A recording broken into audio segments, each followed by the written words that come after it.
सुरक्षित गर्भपात सेवाएं एवं गर्भपात पश्चात परिवार नियोजन अभिमुखीकरण में आशा बहनों और आशा संगिनी सबका स्वागत है। आज हम सुरक्षित गर्भपात सेवाएं एवं गर्भपात पश्चात परिवार नियोजन के विषय पर बातचीत करेंगे। यहाँ उपस्थित सभी लोग इस बात से बिल्कुल सहमत होंगे कि हर महिला को या किशोरी को अपने जीवन काल में कभी न कभी इन सेवाओं की आवश्यकता अवश्य पड़ती है। तो आइए अब हम जानते हैं आगे इस विषय में। अब हम जानते हैं कि क्या हमारे देश में गर्भपात कराना संभव है। तो इसका उत्तर है कि हमारे देश में गर्भपात कानूनन वैध है। इसका मतलब हुआ कि यदि कोई महिला सोचती है कि वो गर्भपात नहीं करा सकती है क्योंकि ऐसा कानूनन जुर्म है या गलत है, तो ये बात बिल्कुल भी सही नहीं है। गर्भपात कानून के अंतर्गत हमारे देश में 20 सप्ताह या लगभग 4.5 माह तक के गर्भपात के लिए कुछ परिस्थितियां निर्धारित की गई हैं। उन परिस्थितियों में आने वाली सभी महिलाएं जरूरत पड़ने पर इन सेवाओं को ले सकती हैं। विशेष श्रेणी की महिलाओं के लिए इस समय सीमा को 20 सप्ताह से बढ़ाकर 24 सप्ताह कर दिया गया है। इसका मतलब हुआ कि जो महिलाएं विशेष श्रेणी में आती हैं वो महिलाएं अपना गर्भ समापन गर्भपात 4.5 माह की बजाय 5.5 माह तक करा सकती हैं। इसके अलावा भ्रूण में पर्याप्त विकृति होने की दशा में मेडिकल बोर्ड की अनुमति पर ये गर्भपात सेवाएं गर्भावस्था के दौरान कभी भी ली जा सकती हैं। इसका मतलब हुआ कि यदि गर्भवती महिला को 5.5 महीने के बाद पता चलता है कि उसके भ्रूण में कोई विकृति है, कोई जन्मजात विकलांगता है या कोई जन्म दोष है, तो ऐसी परिस्थिति में वह मेडिकल बोर्ड के पास जाएगी और उससे अनुमति प्राप्त कर वह गर्भपात की सेवाएं ले सकती है।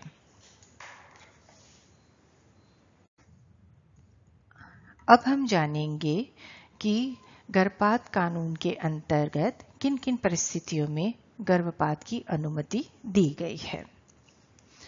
तो सबसे पहली परिस्थिति जो दी गई है वह है कि इस गर्भ के जारी रहने से यदि गर्भवती महिला की जान को खतरा है तो ऐसे में उसको 20 सप्ताह या 4.5 माह तक के गर्भपात की अनुमति दी गई है। दूसरी परिस्थिति है गर्भ निरोधक साधनों के विफल होने पर यदि गर्भ ठहरता है तो ऐसे में शादीशुदा या गैर शादीशुदा जोड़े को 20 हफ्ते यानी कि 4.5 माह तक गर्भपात की अनुमति है। तीसरी परिस्थिति है कि इस गर्भ के जारी रहने से यदि गर्भवती महिला के मानसिक और शारीरिक स्वास्थ्य को क्षति पहुंचने की संभावना है तो ऐसे में 20 सप्ताह या 4.5 माह तक के गर्भपात की अनुमति कानून द्वारा दी गई है। चौथी परिस्थिति है कि यदि किसी महिला में जबरन संभोग के बाद जैसे कि बलात्कार के बाद गर्भ ठहरा हो तो ऐसी परिस्थिति में वह महिला 5.5 महीने या 24 सप्ताह तक के गर्भपात की सेवाएं ले सकती है। पांचवी परिस्थिति है होने वाले शिशु में गंभीर जन्मजात विकृति होने की संभावना होने पर गर्भपात गर्भावस्था के दौरान कभी भी कराया जा सकता है। ध्यान ये देना है कि 5.5 माह तक तो गर्भपात के लिए किसी भी मेडिकल बोर्ड की अनुमति लेने की जरूरत नहीं है। वह केवल सेवा प्रदाता द्वारा ही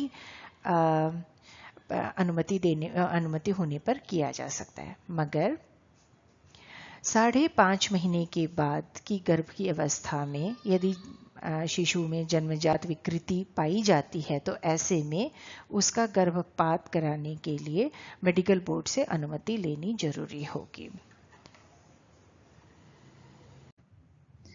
अब हम जानेंगे कि सुरक्षित गर्भपात कहाँ-कहाँ कराया जा सकता है और ये कैसे किया जा सकता है। तो सुरक्षित गर्भपात के लिए केवल सरकारी अस्पताल अथवा मान्यता प्राप्त प्राइवेट अस्पताल में ही जाएं और इसे प्रशिक्षित डॉक्टर द्वारा ही कराएं। सरकारी अस्पताल में पीएचसी और उसके ऊपर के स्तर के जितने भी सरकारी अस्पताल हैं वहाँ ये सेवाएं दी जा सकती हैं। महिला इन जगहों पर जाकर के इन सेवाओं को ले सकती है। प्राइवेट अस्पतालों को गर्भपात सेवाओं के लिए अलग से एक मान्यता लेनी होती है। अब हम बात करते हैं कि ये कैसे सुरक्षित गर्भपात कैसे किया जाता है। तो मैं आपको बताना चाहूँगी 9 सप्ताह या लगभग 2 महीने के भीतर गर्भपात गोलियों द्वारा भी किया जा सकता है। कुछ गोलियां आती हैं खाने की जिनको लेने पर गर्भपात हो जाता है, मगर इसकी समय सीमा 9 सप्ताह या लगभग 2 माह है। 12 सप्ताह या लगभग 3 महीने तक के गर्भपात के लिए सर्जिकल विधि होती है। इसमें कुछ औजारों द्वारा गर्भपात किया जाता है और ये सर्जिकल विधि MVA या EVA नाम से जानी जाती है।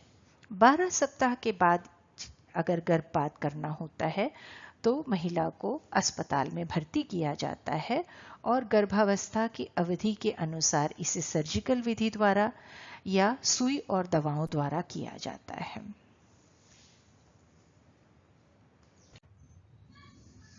अब हम चर्चा करेंगे कि गर्भपात कब सही नहीं है, मतलब कि गर्भपात को कब सुरक्षित नहीं कहा जाएगा।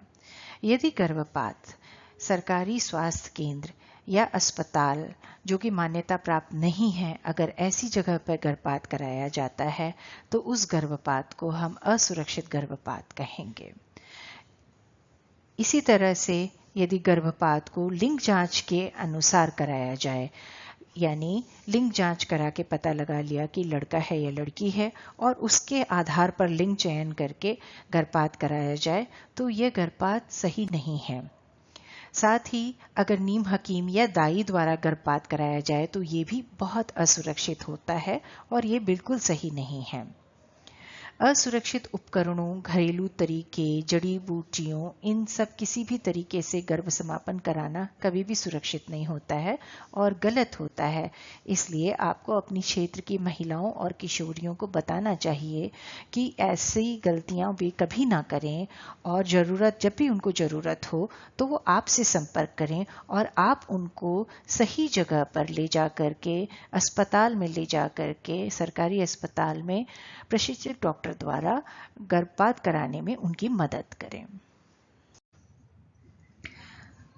गर्भपात कानून हमारे देश में 1971 से है, मगर पिछले साल 2021 में इसमें 5 मुख्य बदलाव किए गए। अब हम इन बदलावों के विषय में बातचीत करेंगे।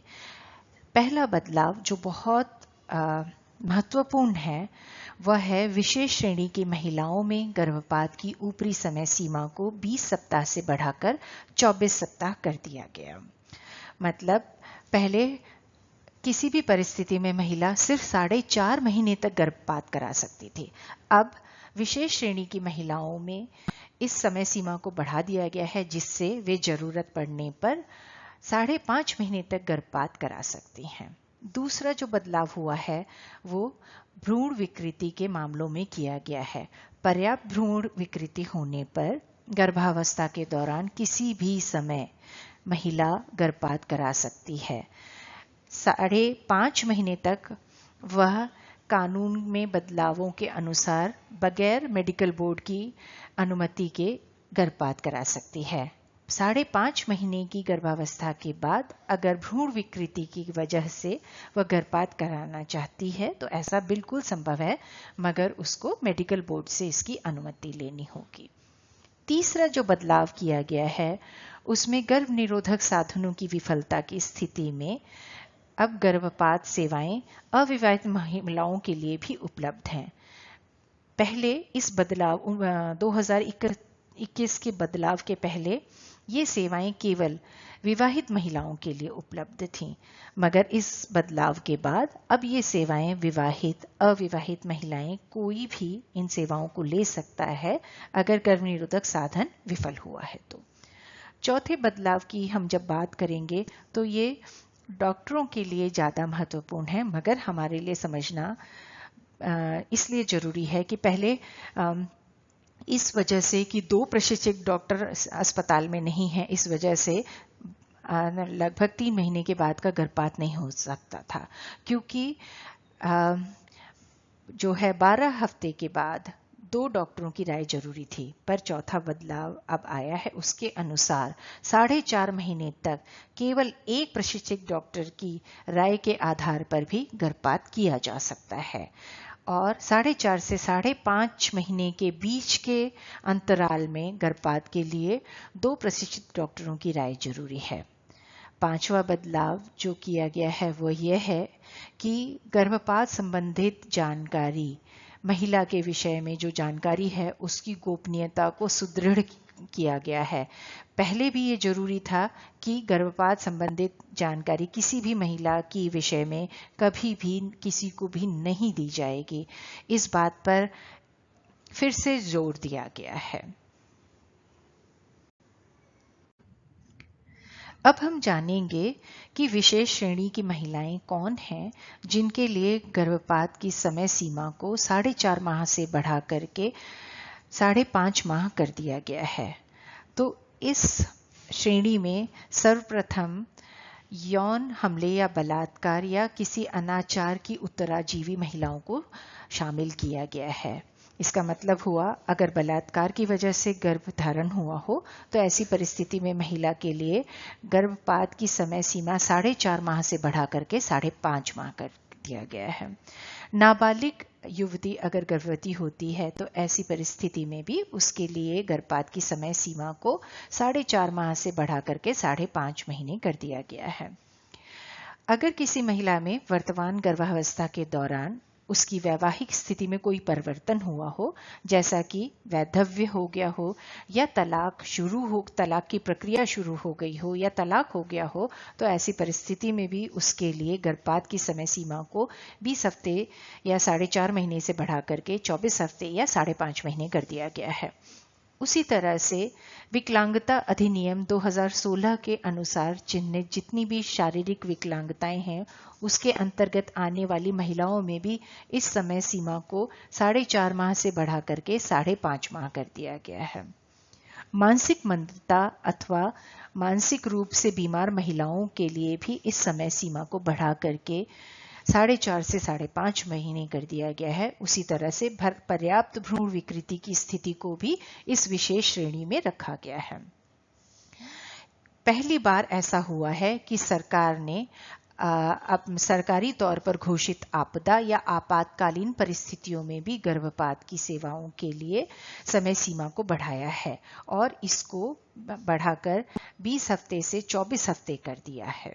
इसका मतलब हुआ, सरकार द्वारा कभी भी जैसे कोई आपदा या आपातकालीन परिस्थिति घोषित कर दी जाती है तो ऐसे में आने वाली महिलाएं अगर 4.5 महीने तक गर्भपात अपना नहीं करा पाती हैं और उनको इसकी जरूरत है तो वो उनके लिए समय सीमा को बढ़ा करके 5.5 महीने कर दिया गया है और वह 5.5 महीने तक अपने गर्भपात करा सकती हैं। एक बार गर्भपात कराने के बाद महिलाओं को कुछ सावधानियों को बरतना चाहिए। सर्वप्रथम गर्भपात कराने के बाद कम से कम 1 सप्ताह तक या जब तक रक्तस्राव हो उसको संभोग से बचाव करना चाहिए और यदि ऐसा संभव ना हो तो हर बार कंडोम निरोध का इस्तेमाल करें। उसी तरह योनि की साफ सफाई को केवल साफ पानी से करना चाहिए। किसी तरह की कोई दवा या सॉल्यूशंस लोशंस का इस्तेमाल नहीं करना चाहिए। हर बार केवल साफ सैनिटरी पैड या साफ धुले हुए धूप में सुखाए गए कपड़ों का ही प्रयोग करें। अब हम असुरक्षित गर्भपात से होने वाले खतरों के विषय में बात करेंगे। सर्वप्रथम असुरक्षित गर्भपात से जो खतरा होता है वो है बहुत अधिक खून जाने का। योनि से लगातार खून जाता रहता है और इससे महिला की जान को खतरा हो सकता है।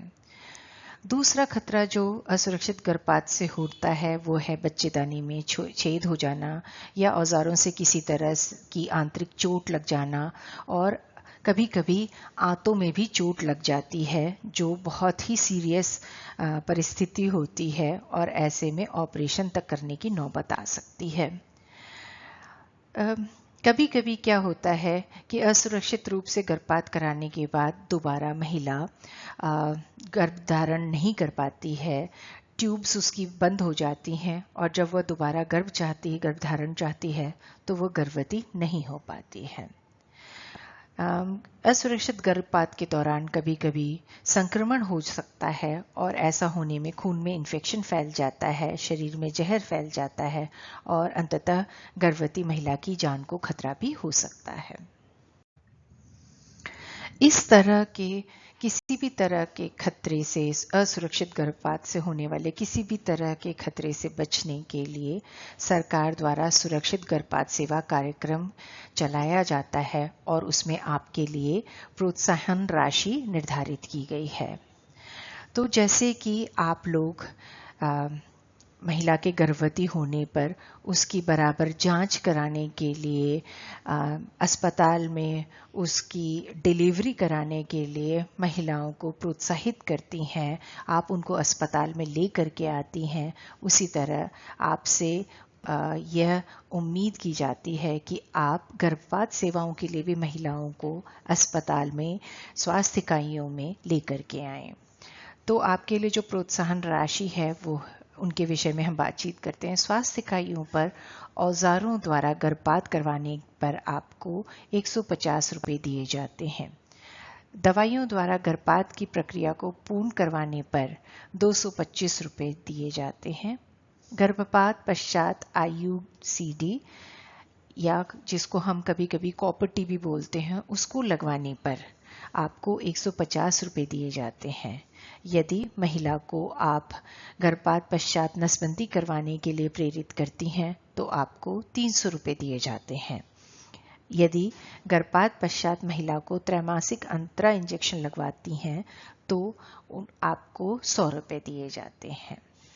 तो मैं उम्मीद करती हूँ ये प्रोत्साहन राशि आप लोगों को इस बात के लिए भी प्रोत्साहित करेगी कि आप अपने क्षेत्र की महिलाओं को सुरक्षित गर्भपात सेवाओं की जरूरत पड़ने पर अपने आसपास की स्वास्थ्य इकाइयों में ही लाएंगी और उन्हें गर्भपात पश्चात परिवार नियोजन के विषय में भी आप उन्हें बताएंगी, और जिससे कि ज्यादा से ज्यादा लाभ आपके क्षेत्र की महिलाओं को पहुंच सके। गर्भपात के विषय में तो हमने जान लिया। अब हम जानेंगे कि गर्भपात पश्चात परिवार नियोजन क्यों आवश्यक है। तो गर्भपात अपने आप में इस बात का द्योतक है कि कहीं न कहीं परिवार नियोजन सुविधाओं का अभाव रहा है।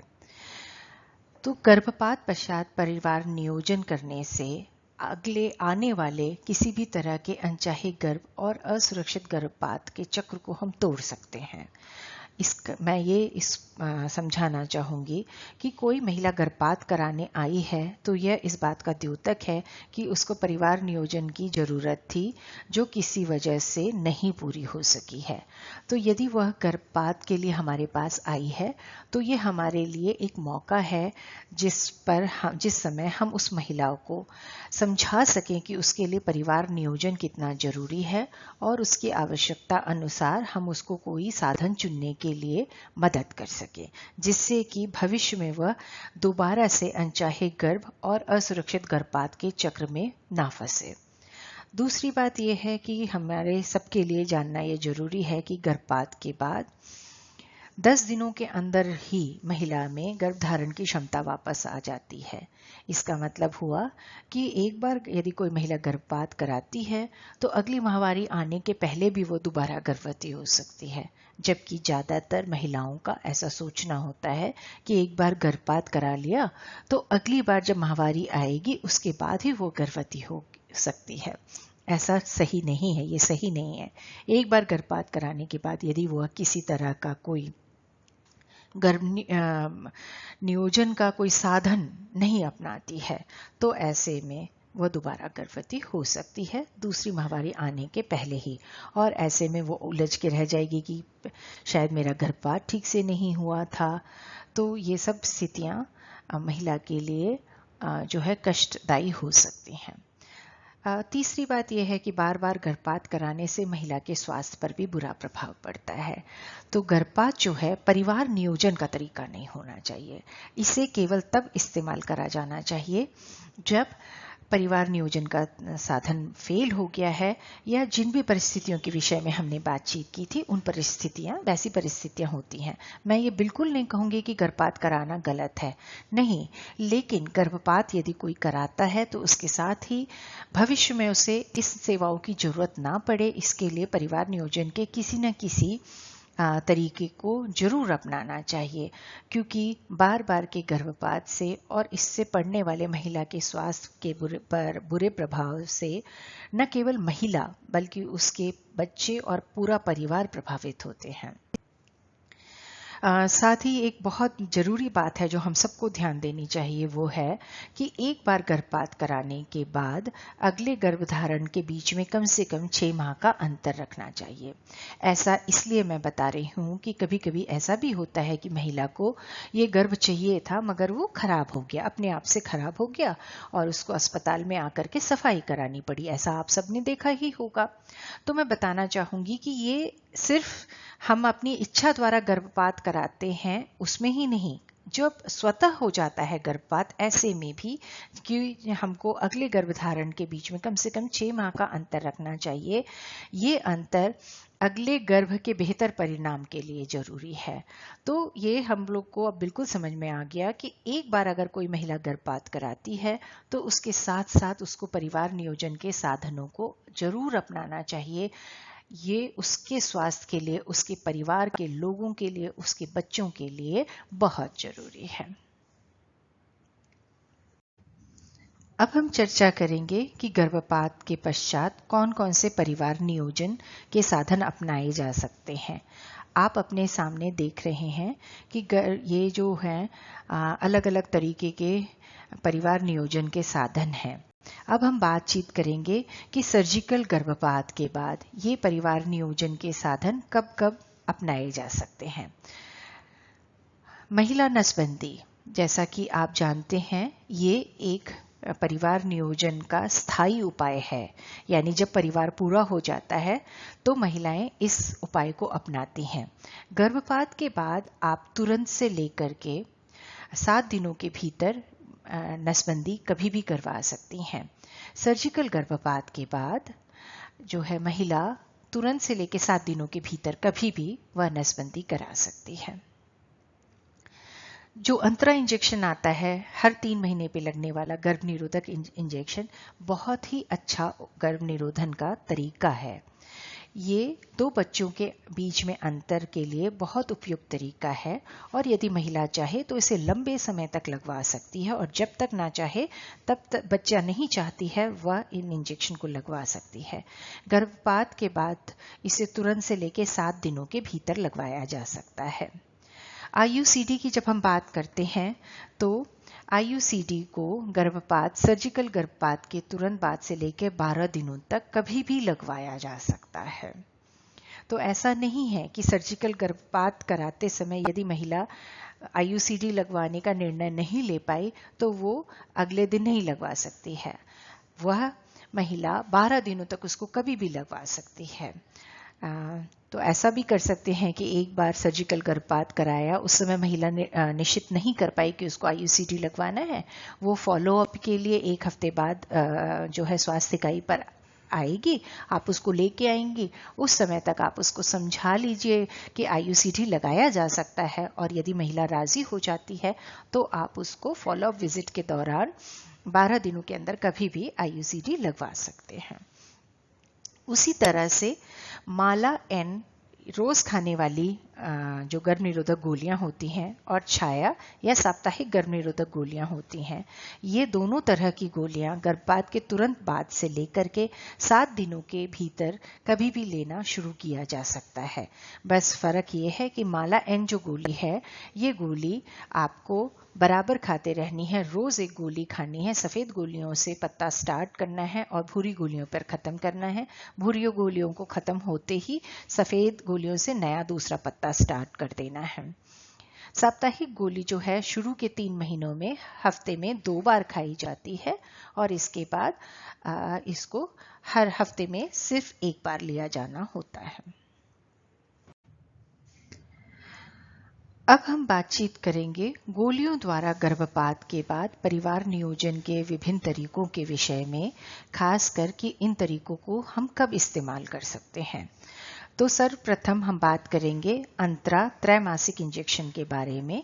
यह इंजेक्शन गोलियों द्वारा गर्भपात के बाद तीसरे दिन लगाया जा सकता है।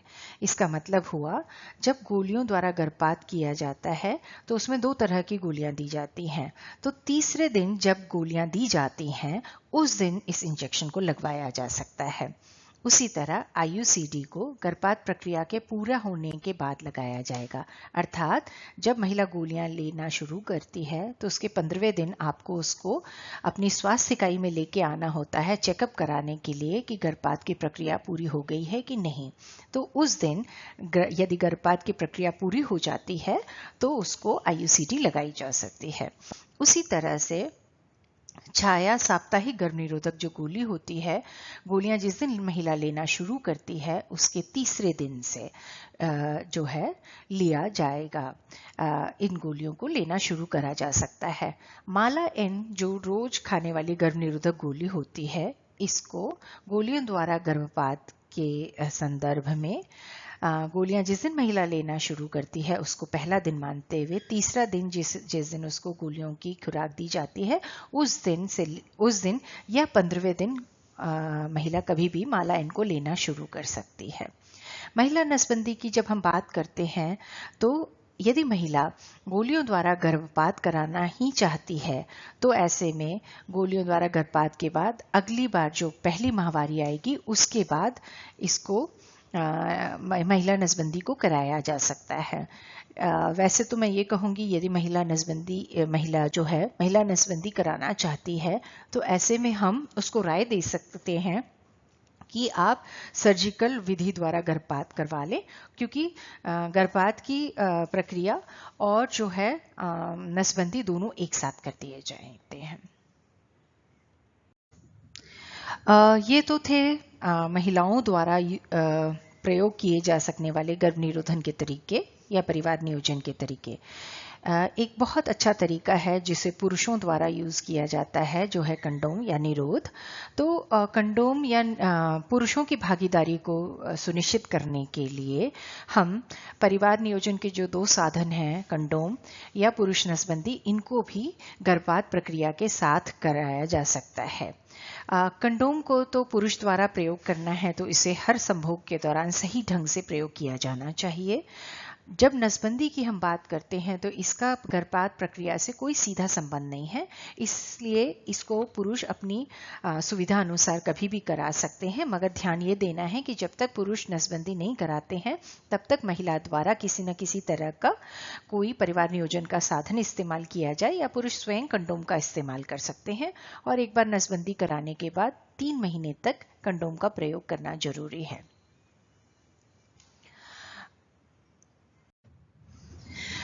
मैं उम्मीद करती हूँ कि आज के इस सत्र में आपको सुरक्षित गर्भपात और गर्भपात पश्चात परिवार नियोजन पर रोचक जानकारियाँ मिली होंगी और अब आप इन जानकारियों का प्रयोग करके अपने क्षेत्र की महिलाओं और किशोरियों के बेहतर स्वास्थ्य के लिए उन्हें सुरक्षित गर्भपात सेवाओं तक अपने पास की स्वास्थ्य इकाइयों में लाएंगी।